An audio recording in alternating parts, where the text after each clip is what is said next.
حضرت سلیمان علیہ السلام نے ملکہ بلقیس سے نکاح کرنا چاہا، لیکن ملکہ بلقیس کی والدہ ایک جنیہ تھی۔ اسی ملکہ بلقیس کی پنڈلی گھوڑے جیسی تھی۔ جب ملکہ حضرت سلیمان علیہ السلام کی سلطنت میں آئی تو حضرت سلیمان علیہ السلام نے دیکھنا چاہا کہ ان کی پنڈلی جانور جیسی۔ بسم اللہ الرحمن الرحیم۔ ابن عباس سے روایت ہے کہ آپ فرماتے ہیں حضرت سلیمان علیہ السلام جب تخت پر بیٹھتے تھے تو آپ علیہ السلام کے پاس کی کرسیوں پر انسان بیٹھتے اور اس کے پاس والی کرسیوں پر جن بیٹھتے تھے، جن کے بعد شیاطین بیٹھتے۔ پھر ہوا اس تخت کو لے کر اڑتی اور معلق تھما دیتی۔ پھر پرند آ کر اپنے پروں سے سایہ کر لیتے۔ پھر آپ ہوا کو حکم دیتے اور وہ پرواز کر کے صبح صبح مہینے بھر کے فاصلے پر پہنچا دیتی۔ اس طرح شام کو مہینے بھر کی دوری طے ہوتی۔ ایک مرتبہ اسی طرح آپ جا رہے تھے، پرندوں کی دیکھ بھال جو کی تو ہدہد کو غائب پایا۔ بڑے ناراض ہوئے اور فرمایا چند گھنٹے میں مجھے نظر نہیں پڑتا، یا سچی مچی میں غیر حاضر ہے۔ اگر واقعی وہ غیر حاضر ہے تو میں اسے سخت سزا دوں گا، بلکہ ذبح کر دوں گا۔ ہاں یہ اور بات ہے کہ وہ غیر حاضری کی کوئی معقول وجہ بیان کر دے۔ ایسے موقع پر آپ پرندوں کے پر نچوا کر زمین پر ڈلوا دیتے تھے، کیڑے مکوڑے کھا جاتے۔ اتنے میں اچانک ہدہد آ گیا۔ پرندوں نے کہا کہ آج تیری خیر نہیں، بادشاہ سلامت تیری سزا طے کر چکے ہیں۔ اس نے کہا یہ بتاؤ کہ ان کے الفاظ کیا تھے؟ انہوں نے بیان کیے تو ہدہد خوش ہو کر کہنے لگا کہ پھر میں بچ جاؤں گا۔ چنانچہ ہدہد حضرت سلیمان علیہ السلام کے دربار میں پیش ہوا اور کہنے لگا اے نبی اللہ، میں ایک ایسی خبر لے کر آیا ہوں جو آپ کے پاس بھی نہیں ہے۔ میں عرب سے آ رہا ہوں اور پختہ یقینی سے خبر لایا ہوں۔ اس کی بادشاہی ایک عورت کو میں نے کرتے ہوئے پایا۔ اس کے وزیر اور مشیر 312 شخص ہیں اور ان میں سے ہر شخص کے ماتحت 12,000 کی جمعیت ہے۔ اس کی زمین کا نام مادب ہے، یہ صفا سے 3 میل کے فاصلے پر ہے۔ دنیاوی ہر قسم کی ضرورت اسے مہیا ہے۔ اس کا نہایت شاندار قسم کا تخت ہے جس پر وہ جلوس کرتی ہے، سونے سے تندہ ہوا، اور یہ 80 ہاتھ اونچا اور 40 ہاتھ چوڑا ہے، اور 600 عورتیں ہر وقت اس کی خدمت میں کمر بستہ رہتی ہیں۔ اس کا دیوان خاص جس میں تخت ہے بہت بڑا محل ہے، بلند و بالا اور کشادہ۔ سب لوگ آفتاب پرست ہیں، خدا پرست کوئی نہیں۔ ملکہ کا نام بلقیس بنت شرامیل ہے۔ اس کا دادا پورے یمن کا بادشاہ عظیم ہے، جس کی اولاد میں 40 لڑکے پیدا ہوئے جو سب کے سب بادشاہ بنے۔ اس کے والد نے ایک جنیہ عورت سے نکاح کر لیا تھا۔ اس کے بطن سے بلقیس پیدا ہوئی۔ جنیہ سے نکاح کی مختلف وجوہات بیان کی گئی ہیں۔ ایک یہ کہ اپنی حکومت اور سلطنت کے غرور والے لوگوں سے کہتا کہ تم میں میرے لائق کوئی نہیں۔ اس کا نتیجہ یہ ہوا کہ لوگوں نے اس کا نکاح ایک جنیہ سے کرا دیا۔ سلیمان علیہ السلام ہدہد کا ملکہ بلقیس اور اس کی قوم کے متعلق بیان سن کر کہنے لگے کہ مجھے یہ معلوم کرنا ہوگا کہ تو سچ کہہ رہا ہے کہ جھوٹ بول رہا ہے۔ میرے اس خط کو لے جا کر ملکہ بلقیس کو دے دے اور پھر ان کے پاس سے ہٹ کر دے کہ وہ کیا جواب دیتی ہیں۔ ہدہد اس خط کو لے کر اپنی چونچ میں دبا کے ملکہ بلقیس کے محل میں پہنچ گیا۔ ملکہ اس وقت خلوت خانہ میں تھی۔ ہدہد نے نہایت خاموشی اور احتیاط کے ساتھ خط اس کے سامنے اس طرح ڈالا کہ وہ جان نہ پائی کہ ہدہد کہاں سے آیا۔ ملکہ اپنی گود میں پڑے خط کو دیکھ کر محتاط ہو گئی اور خوفزدہ بھی، لیکن اتنا اندازہ ضرور ہو گیا کہ یہ کوئی عام خط نہیں ہے، معزز و مکرم ہے، اس پر مہر بھی لگی ہوئی ہے۔ اس خط میں خط لکھنے کی تمام اصول بڑھتے گئے۔ خط لکھنے کے لیے پہلی شرط یہ ہوتی ہے کہ خط کا آغاز ہی اس طرح ہو کہ خط لکھنے والے کا نام پتہ مکتوب علیہ کے علم میں آ جائے کہ کس نے خط لکھا ہے۔ ایک اہم بات کہ خط کا آغاز اللہ تعالیٰ کے پاک اور بابرکت نام سے کیا جائے۔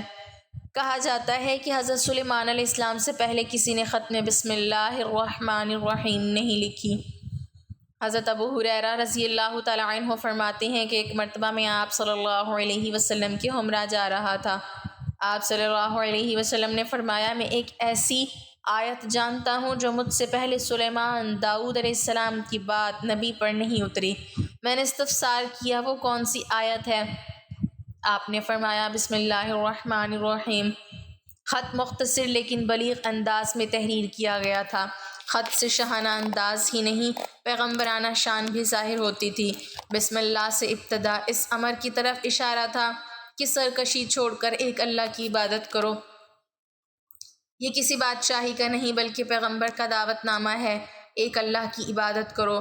ملکہ عقل مند تھی، معاملات کو کس طرح طے کیا جائے بخوبی جانتی تھی، وہ با اختیار بھی تھی۔ اس کا فیصلہ اس کے اہل دربار کے لیے رد کرنا ممکن نہ تھا، پھر بھی اس نے مصلحاً اپنا فیصلہ سنانے کی بجائے اہل دربار سے مشورہ ضروری جانا۔ چنانچہ اپنے تمام سرداروں کو دربار میں حاضر ہونے کا حکم دیا اور کہا کہ اس سرداری میں میری طرف ایک بہت ہی اہم اور وقت والا خط ڈالا گیا ہے، جس میں مسلمان ہونے اور تابع فرمان بننے کی دعوت دی گئی ہے۔ تم سب جانتے ہو کہ میں کوئی فیصلہ تمہارے بغیر نہیں کرتی، رائے دو کہ ہمیں کیا کرنا چاہیے۔ تمام اہل دربار نے جواب دیا، ہمارے پاس طاقت و قوت کی کمی نہیں، اسلحہ اور سامان حربی وافر مقدار میں موجود ہے، ہم بہادر و شجاع بھی ہیں، میدان جنگ میں نہایت جرأت و مردی کے ساتھ لڑتے ہیں، اس لیے ہمیں خوفزدہ ہونے جھکنے کی ضرورت نہیں، ہماری طاقت مسلم ہے، ہم ہر قسم کے مقابلے کے لیے تیار ہیں، اب جو آپ کا حکم ہو ہم آپ کے فرما بردار ہیں۔ ملکہ بلقیس خود سے اندازہ کر چکی تھی کہ حضرت سلیمان علیہ السلام کے سامنے اس کے لشکر کی کوئی حیثیت نہیں، اگر جنگ کی نوبت آئی تو تباہی و بربادی کے سوا کچھ ہاتھ نہ آئے گا۔ اس نے اپنے سرداروں سے کہا، جب بیرونی حملہ آور کسی بستی پر حملہ کرتے ہیں، اسے اجاڑ کے رکھ دیتے ہیں، وہاں کے باعزت لوگوں کو ذلیل کرتے ہیں، اپنا رعب و دبدبہ اور شان و شوکت قائم کرنے کے لیے ہر تدبیر کی جاتی ہے، قتل و غارت گری کی انتہا کر دی جاتی ہے، کھیتیاں جلا دی جاتی ہیں، کر دیے جاتے ہیں، رعایا کو مفلوج کر دیا جاتا ہے، سپاہیوں کو قیدی بنا لیا جاتا ہے، کیوں نہ کوشش کی جائے کہ اس عمل سے بچا جائے۔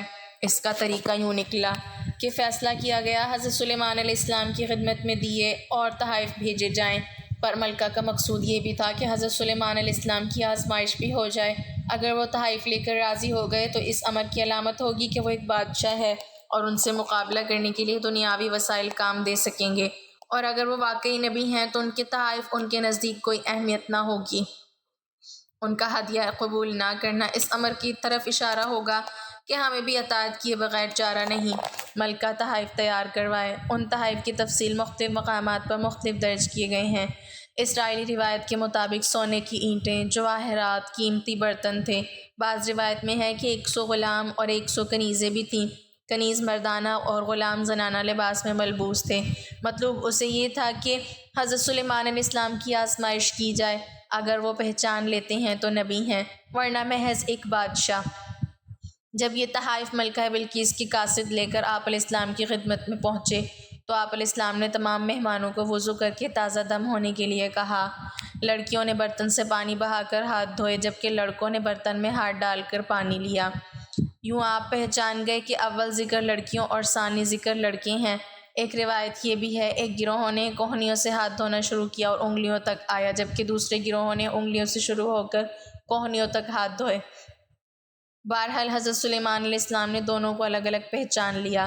اسرائیلی روایت کے مطابق ملکہ بلقیس نے اپنی حتمی چند آزمائش سوالات بھی کیے، جن میں سے ایک یہ بھی تھا کہ ملکہ نے ایک برتن بھی بھیجا جس کے لیے فرمائش تھی کہ اسے ایسے پانی سے بھرا جائے جو زمین کا ہو نہ آسمان کا۔ حضرت سلیمان علیہ السلام نے اس کی فرمائش یوں پوری کی اور ان کے پسینے کے قطرے اس برتن میں جمع کروا دیے۔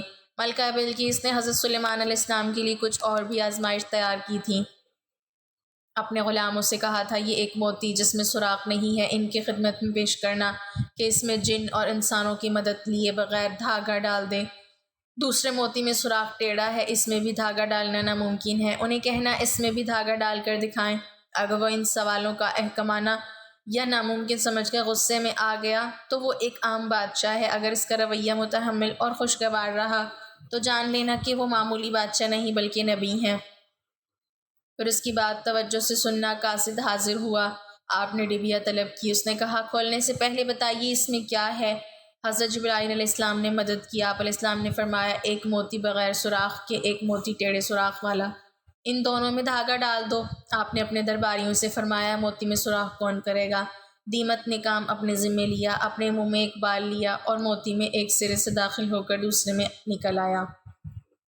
آپ علیہ السلام نے دیمک سے خوش ہو کر فرمایا، تمہیں کوئی حاجت ہو تو بیان کرو۔ اس نے کہا، اے نبی علیہ السلام، میرا رزق درختوں میں کر دیں۔ آپ علیہ السلام نے اس کی فرمائش پوری کی۔ پھر آپ نے ٹیڑھے سوراخ والے موتی کو سامنے رکھا اور کہا اس میں دھاگا کون ڈالے گا؟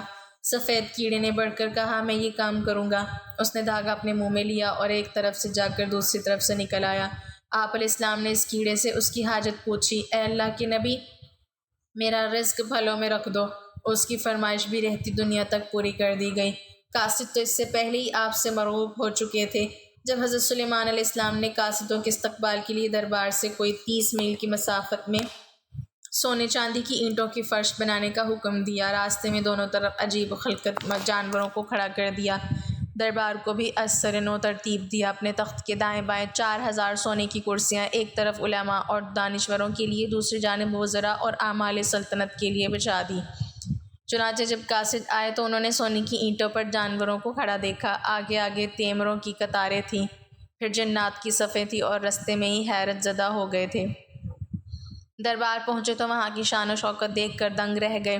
جب حضرت سلیمان علیہ السلام سے ملاقات ہوئی تو شاہانہ بادشاہ ہونے کے باوجود آپ علیہ السلام خندہ پیشانی سے پیش آئے۔ قاصدوں نے بیش قیمت تحائف نظر کیے تو آپ علیہ السلام نے فرمایا کیا تم نہیں دیکھ رہے کہ اللہ تعالیٰ نے مجھے ہر چیز سے نوازا ہے؟ یہ مال و دولت میرے لیے بے معنی ہے، تو مجھے یہ بے وقت اور معمولی تحائف دے رہے ہو، جبکہ اللہ تعالیٰ نے مجھے نبوت سے سرفراز کیا ہے، پھر جنوں پرندوں اور ہواؤں کو میرے لیے مسخر کیا۔ میری بادشاہت کی شان و شوکت تم دیکھ ہی رہے ہو، اس دنیاوی ساز و سامان کی میرے نزدیک کوئی حیثیت نہیں۔ تم اپنے یہ تحائف واپس لے جاؤ اور ایک خطرناک انجام کا انتظار کرو۔ میں انسانوں کی ہی نہیں بلکہ جنوں اور پرندوں کی فوج لے کر حملہ آور ہوں گا جن کا تم مقابلہ نہ کر پاؤ گے۔ تم اپنے ہدیے پر فخر کرو اور اسے اپنے ہمراہ لے کر لوٹ جاؤ۔ قاصد حیران و پریشان ہو کر واپس ہوا۔ حضرت سلیمان علیہ السلام کے دربار کے احوال کے علاوہ ان کے اعلان جنگ بھی ملکہ کو سنایا۔ ملکہ جان گئی کہ وہ بادشاہ کے علاوہ نبی بھی ہیں اور اللہ کے نبی اور رسول سے لڑنا گویا اللہ سے مقابلہ کرنا ہے جس کی جرأت ہم میں نہیں۔ ملکہ نے حضرت سلیمان علیہ السلام کے دربار میں حاضری دینے کا فیصلہ کیا۔ کہا جاتا ہے کہ اس نے 12,000 سردار منتخب کیے جن کے تحت 1 لاکھ سپاہی تھے۔ حضرت سلیمان علیہ السلام نے دور سے کوئی باہر اٹھتا ہوا دیکھا تو جان گئے کہ ملکہ بلقیس اپنے سپاہیوں کے ساتھ آ رہی ہیں اور مطیع ہو کر آ رہی ہیں۔ اس وقت وہ محل سے 3 میل کے فاصلے پر تھیں۔ حضرت سلیمان علیہ السلام نے سوچا کہ وہ میرے دربار کی شان و شوکت کے ساتھ ساتھ پیغمبرانہ معجزہ بھی دیکھ لیں، اس لیے آپ نے اپنی اس مجلس میں کہا جہاں آپ صبح سے دوپہر تک مقدمات کا فیصلہ کیا کرتے تھے اور جہاں جن و انس سب ہی شریک ہوا کرتے تھے، فرمایا کہ کیا ملکہ بلقیس کا تخت جس کی بیش قیمت اور نادر ہونے کی بہت شہرت ہے، ملکہ کے میرے دربار میں پہنچنے سے پہلے کوئی یہاں لا سکتا ہے؟ کیونکہ جب وہ یہاں آ جائے گی، ایمان لے آئے گی، پھر اس کا مال ہم پر حرام ہو جائے گا۔ بہرحال ایک طاقتور اور سرکش جن جو ایک بڑے پہاڑ جتنی جسامت رکھتا تھا، وہ بول پڑا کہ اگر آپ مجھے اجازت دیں تو میں آپ کا دربار برخاست کرنے سے پہلے اس تخت کو اٹھا کر یہاں لا سکتا ہوں۔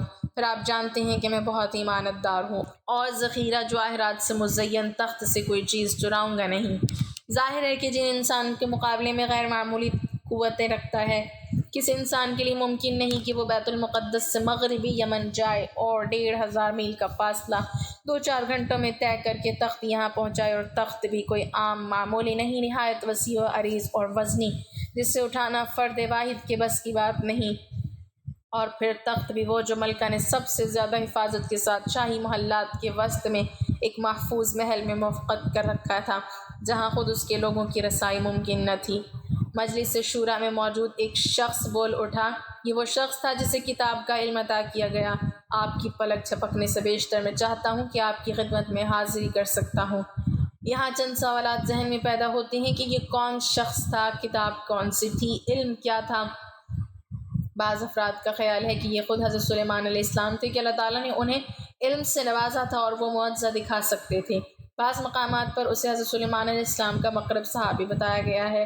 اس کا نام آصف بن باقیہ درج ہے جو حضرت سلیمان علیہ السلام کے وزیر تھے اور نسل انسانی سے تعلق رکھتے تھے۔ ابن عباس کے مطابق آپ حضرت سلیمان علیہ السلام کے کاتب تھے، آپ کے خالہ تھے، ولی اللہ تھے اور اسم اعظم جانتے تھے۔ کتاب کے علم سے مراد غالباً اسم اعظم کا علم ہے، یعنی تورات، اور بعض کے نزدیک اس علم سے مراد درباری رجسٹر اور سرکاری دفتر مراد، یعنی آصف برقیہ کو ہدایہ کے دفتر کی امین ہونے کی وجہ سے یہ علم حاصل تھا۔ وہ تخت محل کسی حصے میں محفوظ ہیں یہ بات البتہ ہو سکتی ہے کہ اللہ نے انہیں کرامت بخشی تھی کہ جس کے سبب انہوں نے جن کے مختصر مہلت کو بھی طویل جانا اور کہا کہ میں پلک چھپکنے سے پہلے تخت حاصل کر سکتا ہوں۔ چنانچہ لمحہ بھر بعد ہی حضرت سلیمان علیہ السلام نے تخت اپنے سامنے موجود پایا۔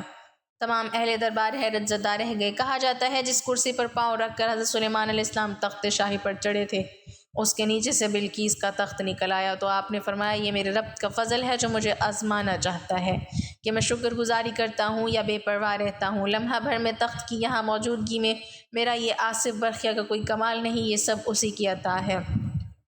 بہرحال تخت پہنچ گیا۔ آپ علیہ السلام نے حکم دیا اس تخت کی حالت تھوڑی بہت تبدیل کر لی جائے، کچھ ہیرے جواہرات بدل دو، رنگ و روغن تبدیل کر دو، تاکہ وہ جب یہاں پہنچے تو دیکھا جائے کہ آیا وہ اپنے تخت کو پہچانتی ہے، اس بات سے آگاہ ہوتی ہے کہ نہیں کہ یہ تخت اسی کا ہے، یعنی اتنا بڑا معجزہ دیکھ کر اور راہ ہدایت پاتی ہے یا نہیں۔ ملکہ بلقیس دربار سلیمان میں حاضر ہوئی۔ وہ اپنی طرف سے بڑی شان و شوکت اور فخر و ناز کے 7 اونٹوں کے قافلے کے ساتھ، جس پر عہد و عنبر خوشبو لدی تھی، بہت سونا ہیرے جواہرات لے کر یروشلم آئی تھی۔ جب وہ وہاں پہنچی تو یقیناً یمن اس کے لیے حیران کن تھا۔ اس کے سامنے موجود تخت تھوڑی بہت تبدیلیوں کے ساتھ اس کا اپنا تھا۔ یہاں کیسے آ گیا؟ کہاں یروشلم، کہاں سبا کا علاقہ، اس کا محل، اس کے محافظ، اور کہاں کھڑے پہرے دار، اس کا تخت؟ یہ کیسے ممکن ہے؟ شدید پہرے کے باوجود تخت یہاں بیت المقدس میں، حضرت سلیمان علیہ السلام کی دارالسلطنت میں، اسے یہاں کون لا سکتا ہے؟ وہ ابھی شش و پنج میں مبتلا کی حضرت سلیمان علیہ السلام نے سوال کیا، کیا تیرا تخت بھی ایسا ہی ہے؟ ملکہ بلقیس نے واضح جواب دینے کی قدرت نہ رکھتی تھی، مبہم انداز میں بولی گویا یہ وہی داؤد تھے، یعنی انکار کیا نہ اقرار، محتاط جواب دے دیا، اور یوں گویا ہوئی کہ ہم تو اس کرامت سے پہلے ہی آپ کی نبوت کے قائل ہو چکے تھے، اور وہ جو مشکل سوالات کے جوابات کے حصول کے لیے آئی تھی وہ بات اسے عطا کی گئی۔ ایک سوال یہ بھی تھا کہ اللہ تعالیٰ کا رنگ کیسا ہے۔ یہ ایسا سوال تھا کہ آپ سجدے میں گر پڑے اور خدا تعالیٰ سے فریاد کی کہ اس نے ایسا سوال پوچھ لیا ہے کہ جس کا جواب میں تجھ سے دریافت کرنے کی جرت نہیں پاتا۔ اللہ تعالیٰ نے فرمایا ہے کہ بے فکر ہو جاؤ، تمہارا مسئلہ حل ہو چکا ہے۔ آپ علیہ السلام سجدے سے اٹھے تو آپ علیہ السلام نے پوچھا کہ تم نے کیا سوال کیا تھا؟ سبھی سوال فراموش کر چکے تھے۔ حضرت سلیمان علیہ السلام نے سوچا کہ نبوت کے معجزے تو وہ دیکھ چکی ہیں، اب اسے ظاہری سلطنت اور جاہ و جلال بھی دکھایا جائے۔ ملکہ بلقیس سبا کی آمد کی خبر سن کر آپ جنوں کو ایک ایسے محل کی تعمیر کا حکم دے چکے تھے جو صرف اور کانچ کا تھا، اور اس کے نیچے پانی سے لبالب حوض تھے۔ شیشہ بہت ہی صاف شفاف تھا، آنے والا شیشے کا امتیاز نہیں کر سکتا، بلکہ اسے ایسے ہی معلوم ہوتا کہ پانی ہی پانی ہے، حالانکہ اس کے اوپر شیشے کا فرش ہے۔ بعض لوگوں کا بیان ہے کہ سنت سے غرض آپ علیہ السلام کی یہ تھی کہ آپ اس سے نکاح کرنا چاہتے تھے، لیکن یہ سننا تھا کہ اس کی پنڈلیاں بہت خراب ہیں، اس کے ٹخنے چوپایوں کے گھوڑوں جیسے ہیں۔ اس کی تحقیق کے لیے آپ نے ایسا کیا تھا۔ جب وہ یہاں آنے لگی تو پانی کے حوض کو دیکھ کر اپنے پائنچے اٹھائے۔ آپ علیہ السلام نے دیکھ لیا جو بات مجھے پہنچائی گئی ہے وہ غلط ہے، اس کی پنڈلیاں اور پیر بالکل انسانوں جیسے ہی ہیں، کوئی نئی بات یا بدصورتی نہیں۔ چونکہ بے نکاح تھی، پنڈلیوں پر بال بڑے بڑے تھے۔ آپ نے اس طرح سے منڈوا ڈالنے کا مشورہ دیا، لیکن اس نے کہا اس کی برداشت مجھ سے نہ ہو سکے گی۔ آپ نے جنوں سے کہا کہ کوئی اور چیز بناؤ جس سے بال جاتے رہیں، اور جنوں نے ہڑتال پیش کی۔ یہ دوا سب سے پہلے حضرت سلیمان علیہ السلام کے حکم سے ہی تلاش کی گئی تھی۔ ملکہ نے اس حکم کو، اس کے دسترخوان کی نعمتوں کو، اس کی ملازموں کو، وحشت تیور اور جن و انس کی اطاعت و فرما برداری کو، اور آپ علیہ السلام کی حکمت اور نبوت کے کرشموں کو دیکھا، اس کے ہوش آتے رہے۔ اس نے حضرت سلیمان علیہ السلام کی یہ شان و شوکت دیکھی تو اپنا محل، اپنی سلطنت اسے ہیچ نظر آنے لگی۔ اسے اپنا وہ محل جو نہایت وسیع و عریض فن و تعمیر کا نادر نمونہ تھا نظر آنے لگا۔ اس محل کے مغربی و مشرقی حصے میں 360 اور ہر طرح کے اس انداز سے بنایا گیا تھا کہ ہر روز ایک طاق سے سورج طلوع ہوتا اور مغرب اس کے عین سامنے کے طاق سے غروب ہوتا، اور دوسرے دن اس سے اگلے طاق سے طلوع ہوتا اور مغرب اس سمت اگلے طاق میں غروب ہوتا۔ چڑھتے ڈوبتے سورج کی پرستش ان کا مذہب تھا۔ وہ اپنے محل کو دنیا کے عجائبات میں شمار کرتی رہی، لیکن یہاں جو کچھ اس نے دیکھا تو کہنے پر مجبور ہو گئی کہ وہ سچی خبر تھی جو میں نے تیرے کاموں اور تیری حکمت کے بارے میں اپنے ملک میں سنی تھی۔ میں نے ان پر بھی یقین نہ کیا تھا جب تک کہ میں یہاں آ کر خود نہ دیکھ لیا، بلکہ مجھے تو آدھا بھی نہیں بتایا گیا۔ تیری شان و عظمت تو اس سے کہیں زیادہ ہے جو مجھے معلوم ہوئی۔ ملکہ بلقیس یہ سبز ذہانت و فدانت میں بے مثل تھی۔ وہ جان چکی تھی اس شان و شوکت کا اظہار صرف اس لیے نہیں کہ اس کی اطاعت کی جائے، بلکہ اس معجزانہ قدرت کا اظہار اس عمل کی جانب اشارہ ہے اس ہستی کی طرح بلایا ہے جو ہر چیز پر قادر ہے۔ یوں وہ اپنے شرک پر نادم ہوئی اور اقرار کیا کہ میں نے اپنے آپ پر ظلم کیا اور میں حضرت سلیمان علیہ السلام اور آپ کے رب کی فرما بردار امتی ہوتی ہوں۔ واضح رہے کہ اس دور میں عام رواج تھا کہ بادشاہ کا مذہب عوام کا مذہب ہوتا تھا، اس لیے ملکہ بلقیس کی ایمان لانے کے ساتھ ہی اس کی پوری قوم بھی ممکن ہے کہ ایمان لے آئی۔ ملکہ بلقیس کے ایمان لانے کے واقعے کے بعد کی تفصیل قرآن پاک میں موجود نہیں۔ مختلف روایت تفاسیر اسرائیلی روایت میں رقم ہے کہ حضرت سلیمان علیہ السلام نے ملکہ بلقیس سے نکاح کر لیا تھا، لیکن اس سے اس کے ملک پر برقرار رکھا تھا، چنانچہ اس کا قیام یمن میں ہی تھا۔ وہاں اپنی ملکہ سبا کو 3 شاندار محل تعمیر کروا کر دیے تھے۔ آپ علیہ السلام ہر ماہ 3 روز وہاں قیام فرماتے۔ اہل حبشہ ملکہ سبا اور حضرت سلیمان علیہ السلام کی اولاد ہونے کا دعویٰ کرتے ہیں۔ اللہ پاک ہمیں بہتر عمل کرنے کی توفیق عطا فرمائے اور ہمیں نیکوکاروں میں شامل کرے، آمین۔ ناظرین، کمنٹ باکس میں اللہ تعالیٰ کے 99 ناموں میں سے ایک نام ضرور ٹائپ کریں۔